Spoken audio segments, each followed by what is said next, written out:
Mon rêve, c'est de voir le président Gbagbo, le président Ouattara se parler à nouveau, renouer avec le dialogue. Quand vous rencontrez le président Alassane Ouattara, je suis sûr que vous abordez la question, est-ce qu'il est favorable au retour du président Laurent Gbagbo en Côte d'Ivoire? Alassane n'est pas opposé au retour de tous les enfants et fils de ce pays. Il est donc favorable au retour du président Laurent Gbagbo?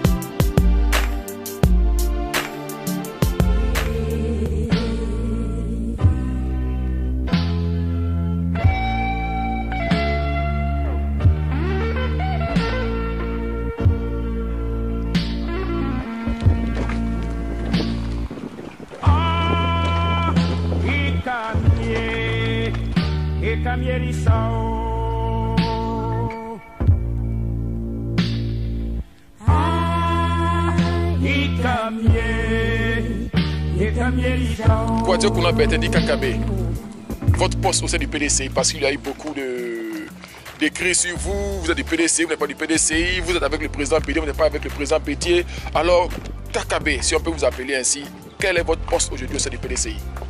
Merci. Merci à la structure Marceau. Merci donc de me donner cette belle opportunité d'expliquer aux Ivoiriens et à tous ceux qui aiment la Côte d'Ivoire le sens de mes nombreux voyages. Comme vous le dites, depuis ma naissance, je ne connais qu'un seul parti, le PDCI-RDA, le parti de Félix Houphouët-Boigny. Je l'ai maintes fois expliqué, je n'ai pas l'âme d'un transhumant. J'ai fait la promesse au président Félix Houphouët-Boigny d'aider à pérenniser son œuvre. Houphouët n'est plus de ce monde, ce n'est pas à ce moment-là que je choisirai pour faire autre chose. Je suis donc PDCI-RDA et je suis en ce moment membre du bureau politique du PDCI-RDA à jour de mes cotisations. Tout le monde sait, il y a eu des différends entre le président de mon parti, le président Bédier et moi, sur la ligne du parti. Pour moi, la raison d'être d'un parti politique, c'est la présidence de la République. On ne peut pas créer un parti et puis refuser d'aller aux élections présidentielles. À ce moment-là, le militantisme n'a plus de sens. Nous nous sommes séparés à un moment donné à l'issue d'un congrès. Lequel congrès a décidé que nous ayons un candidat, un militant actif. Je suis respectueux des textes qu'on se donne librement et je suis un militant discipliné. Donc quand il y a eu l'appel de Daoukro, lancé par le président Bédier, lui seul, j'ai dû contester cette décision pour protéger le PDCI-RDA. Et aujourd'hui, les faits me donnent raison. Mais après, pour moi, le plus important, c'est l'avenir. L'avenir, c'est d'abord la Côte d'Ivoire, qui sort d'une guerre qui a été atroce, qui a traumatisé tout le peuple. Je pense que nous avons le devoir de restituer aux générations à venir une Côte d'Ivoire paisible, une Côte d'Ivoire apaisée. Tout ce qu'Houphouët nous a enseigné à nous autres, c'est le dialogue. La paix par le dialogue. Houphouët aimait bien le dire, le dialogue, c'est l'arme de fort. Alors le principe ici, c'est quoi? C'est à deux qu'on se bat. Si donc on se bat à deux, c'est donc à deux qu'on doit se réconcilier. Justement, Président, s'il vous plaît, vous parlez de dialogue. On constate que ce n'est pas la ligne de conduite aujourd'hui au niveau des partis politiques. On sent plus de tensions. Mais contrairement à tout cela, on voit Kakabe rencontrer le ministre Charles Blé Goudé, le président Laurent Gbagbo, le premier ministre Amadou Gon Coulibaly, le président Alassane Ouattara. Kakabe va encore rencontrer Charles Blé Goudé, Laurent Gbagbo. Est-ce que Kakabe est malgré lui médiateur de la crise ivoirienne? D'abord, il faut que les gens comprennent. Nous sommes avant tout Ivoiriens, avant de faire la politique. Et la politique, c'est un jeu. Moi, ma conviction, c'est qu'on ne vient pas en politique pour se faire des ennemis. Ça peut être un espace pour fraterniser. C'est pourquoi moi, je me définis en Côte d'Ivoire comme un homme politique qui rentre partout, qui rencontre tout le monde. Je suis ami de tout le monde et ennemi de personne. Parce que je privilégie le dialogue. Et j'estime qu'on ne peut pas dialoguer seul. Il faut toujours un interlocuteur, sinon des interlocuteurs. J'expliquais tout à l'heure que la crise que nous avons vécue a opposé deux Ivoiriens, Alassane Ouattara et Laurent Gbagbo.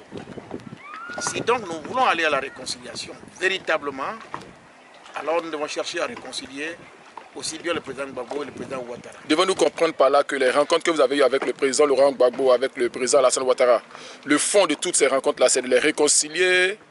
Est-ce qu'on peut comprendre ainsi votre démarche? C'est de faire en sorte que la paix revienne. Un exemple, il fut un temps où le président Bédié et le président Ouattara étaient en conflit.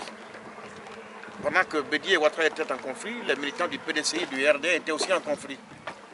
Dès lors qu'ils se sont assis pour se réconcilier, même tous deux sans nous inviter, on les a suivis. Mon rêve, c'est de voir le président Gbagbo et le président Ouattara se parler à nouveau, renouer avec le dialogue, pour décrisper l'atmosphère et que la paix revienne définitivement. Permettez que nous insistions sur la question. Quand vous rencontrez le président Laurent Gbagbo, le président Alassane Ouattara, est-ce que vous parlez du retour du président Laurent Gbagbo, puisque pour qu'il puisse dialoguer? La Côte d'Ivoire, c'est son pays. Il était en prison à La Haye, il a été jeté en prison à La Haye pour des faits qui lui étaient reprochés. On dit qu'il est acquitté. Si donc il est définitivement acquitté, il ne peut pas rester à l'étranger, il faut qu'il rentre dans son pays. On aime mieux que ce soit. C'est une question juridique, mais c'est aussi une question politique. Quand vous rencontrez le président Alassane Ouattara, je suis sûr que vous abordez la question, est-ce qu'il est favorable au retour du président Laurent Gbagbo en Côte d'Ivoire? Alassane n'est pas opposé au retour de tous les enfants et fils de ce pays. Il est donc favorable au retour du président Laurent Gbagbo? Il n'est pas opposé. Merci, Président. Alors, vous avez aussi rencontré l'ex-président sénégalais Abdou Diouf, l'ex-premier ministre guinéen Lansana Conté. Est-ce qu'il s'agit de la Côte d'Ivoire que vous parlez? Toujours, il s'agit de l'Afrique. De quoi vous parlez? Alors, j'ai besoin de trouver dans la sous-région ou sur le continent africain des leaders charismatiques capables de parler au président Ouattara et au président Gbagbo et au président Bédié, afin de les exhorter à se parler à nouveau. Si donc nous sommes petits du point de vue du charisme, j'ai pensé à Abdou Diouf. Pour une raison simple. Le président Abdou Diouf a été désigné par le président Houphouët comme le parrain du prix Félix Houphouët-Boigny pour la recherche de la paix. Houphouët n'est plus de ce monde. Son pays est en difficulté. Il me semble que c'est une mission que le président Houphouët a confiée à Abdou Diouf avant sa mort. Je suis venu tout simplement rappeler à Abdou Diouf la mission que Houphouët lui a confiée et l'appeler au secours de la Côte d'Ivoire. Était-il positif à votre appel? Bien entendu. Il a grandi dans les sillons du président Houphouët-Boigny, qui était son père, qu'il a beaucoup aimé, qu'il aime, donc il aime la Côte d'Ivoire est son pays. Il est enchanté que les Ivoiriens viennent à lui pour lui demander de l'aide, pour qu'il vienne au secours de la Côte d'Ivoire. Et croyez-moi, c'est avec beaucoup de bonheur, beaucoup de joie qu'il va le faire. Aussi, j'ai été voir Lassana Kouyaté, ancien Premier ministre de la Guinée, qui lui-même était l'ancien secrétaire exécutif de la CEDEAO. Des gens qui ont tout en Côte d'Ivoire. La Côte d'Ivoire, c'est leur seconde patrie. Qui ont mal quand la Côte d'Ivoire se porte mal. Et qui aimeraient bien faire quelque chose pour ce pays. J'ai été voir Jerry Rawlings au Ghana pour le féliciter, à travers lui, féliciter le peuple ghanéen qui a recueilli les milliers d'Ivoiriens en détresse. Je leur dis merci. Mais en même temps, je leur dis, n'est-il pas mieux de nous aider à avoir la paix définitivement chez nous, afin que si les Ivoiriens doivent aller au Ghana, ce soit pour contempler leur progrès. Jerry Rawlings l'a accueilli avec beaucoup de bonheur. Et ils sont tous prêts parce qu'ils aiment la Côte d'Ivoire, ils aiment la sous-région. Ils savent ce que c'est que la Côte d'Ivoire dans la sous-région, notre poids. Et personne n'a intérêt à voir la Côte d'Ivoire sombrer. Ils sont tous disponibles et voilà, dans quelques mois, dans quelques semaines, tout ce monde-là va se retrouver à Abidjan, à notre demande, bien entendu, pour secourir la Côte d'Ivoire. Parce que mon souhait, c'est que le président Gbagbo, le président Ouattara et le président Bédié ne peuvent pas laisser en héritage la guerre aux générations à venir. Non, ce n'est pas normal. Et ça dit que les Ivoiriens et l'Afrique peuvent aujourd'hui se permettre d'attendre les élections de 2020 dans la quiétude. Mais justement, tout ça vise à préparer les élections de 2020. La Côte d'Ivoire ne peut pas continuer. Nous devons même renouer avec notre destin de pays stable, de pays de paix. La question de la CEI, elle est pendante. Ce sont des questions qui peuvent trouver des solutions si on apprend à se parler à nouveau, sans passion, Au fond, nous voulons tous servir le même pays, la Côte d'Ivoire, que nous aimons. Qu'est-ce qui nous oppose? Peut-être des points de vue, des idées, mais pour le reste, si nous sommes d'accord, si on s'embrasse à nouveau, si on se parle, que la confiance renaît entre nous, des questions comme la CEI, le recensement électoral vont se faire dans l'allégresse et c'est la Côte d'Ivoire qui va gagner. Moi, c'est ma conviction, parce que je ne sais rien faire d'autre que ça. Je ne connais pas les armes, je ne connais pas la violence. Tout ce qu'Oufoué nous a appris, c'est la paix, c'est le dialogue, c'est les idées. On ne vient pas en politique pour s'imposer par la force. On ne peut pas continuer en Afrique à croire que les armes peuvent conférer la légitimité. Non. Et donc, voici pourquoi je cours. Je cours pour rechercher la paix. La paix dans mon pays, un pays que j'aime. Parce que j'ai choisi de faire la politique. Je veux que les actes que je pose soient des gens qui bénéficient, qui soient au bénéfice du seul peuple de Côte d'Ivoire. Quel serait le scénario idéal pour l'honorable Kouadio Kona Bertin? Que tous les leaders politiques, le président Laurent Gbagbo, le président Alassane Ouattara, Soro Guillaume, tous se présentent, le président Bédié se présente, aille aux élections présidentielles ou qui se retire. Quel serait Nous sommes en démocratie et nous sommes dans un monde de liberté. Tout citoyen qui a une ambition pour la Côte d'Ivoire peut l'exprimer. Le reste, c'est la Constitution. Si vous aviez un bâton magique, que vous devez décider? Malheureusement, je n'ai pas de bâton magique en la matière. C'est le peuple de Côte d'Ivoire souverain qui décide de qui doit le gouverner. Justement, donc, mais quand on voit la nouvelle constitution qui a été votée, déjà il y a des sons de discordance. Le président Alassane Ouattara et son camp qui disent que voilà, il peut se présenter alors que les autres disent qu'il ne peut pas se présenter. Est-ce que déjà ça ne ferait pas l'honorable? J'étais député à cette époque. Une loi votée, même quand elle n'est pas bonne, il faut l'appliquer. Quel est votre entendement de cette loi? Est-ce que le président... Moi, je suis allemand de formation. S'il y a une chose que j'aime, chez l'allemand, c'est la rigueur. La rigueur morale, la rigueur intellectuelle. J'aime la rigueur. Quand on a voté une loi, il faut la respecter. J'ai mis en garde, j'étais député. Le seul dans ma commission à m'être opposé à cette loi. On ne peut quand même pas décider comme ça dans un pays. À 100 ans, si Dieu vous fait grâce de vivre 100 ans, vous pouvez être candidat, sans examen médical. Voilà la constitution que nous avons aujourd'hui. Maintenant, on l'a voté, il faut l'appliquer. Permettez-moi de comprendre le fond de votre pensée. Le président Henri Konan Bédié ferait mieux de se retirer. Alassane Ouattara ferait mieux de se retirer. Devons-nous comprendre ainsi le sens de votre pensée? Au regard des dispositions actuelles de la Constitution, M. Henri Konan Bédié peut se présenter. Et il me semble même que dès lors que nous sommes dans une nouvelle Constitution qui remet tous les compteurs à zéro, des juristes vous diront que M. Ouattara, s'il le désire, peut encore se présenter 2 fois. Voilà l'interprétation. Est-ce que les choses est souhaitable pour la paix en Côte d'Ivoire? Ce n'est pas moi qui souhaite. C'est la Constitution qui décide de qui doit être candidat. Chacun, en la matière, ce n'est pas les points de vue des individus qui comptent, c'est la Constitution. C'est elle qu'il faut interroger. Et quand on l'a interrogé, on a maintenant recours au peuple. Et c'est le peuple qui décide. Merci, honorable. On va terminer avec 2 petits points. KKB, on l'a vu à l'université avec le Soro Guillaume, les anciens leaders de la FESI. Est-ce que KKB se réclame de la génération FESI? Parce qu'on sent que ces derniers temps, ils essaient d'être un peu plus actifs. Est-ce que KKB se réclame de la génération FESI? Génération 90. Pas elle FESI. est plurielle. Il n'y a pas que la FESI à cette époque. Il y avait certes la FESI, il y avait aussi d'autres syndicats, mais qui ont subi la dictature violente de la FESI. La FESI qui, avec les gourdins, avec les machettes, a voulu donc dominer l'espace universitaire tout seul. Alors que, par excellence, c'est le milieu de l'apprentissage de la démocratie, du droit à la différence. Donc je n'appartiens pas à la génération FESI. J'appartiens à la génération 90, il y a la FESI et il y a les autres. Moi, j'étais à la tête d'un syndicat qu'on appelle la CERAC, comme il y avait l'UNESI. Mais à l'époque, nous étions nous des militants du PDCI-RDA et ça, c'est pas la politique. Donc c'est la génération 90 dans laquelle il y a la FESI et il y a les autres. Génération 90, ça fait penser un peu aux Zouglous. Permettez qu'on déstresse un peu puisqu'on parle de réconciliation. Est-ce que KKB aime les Zouglous? Oui, j'aime les Zouglous, mais sauf que moi, je suis attaché à la tradition, à la culture. Chez moi, j'écoute Louga François, j'écoute les femmes de Seria, j'écoute Zagazou, et puis le terroir baoulé, Pondo Kwaku, parce que c'est une culture qui est riche, que nous devons valoriser. Alors, KKB, dernière question, KKB, il a des parents pétés, baoulés, il est un peu partout. Quelle nourriture aime KKB?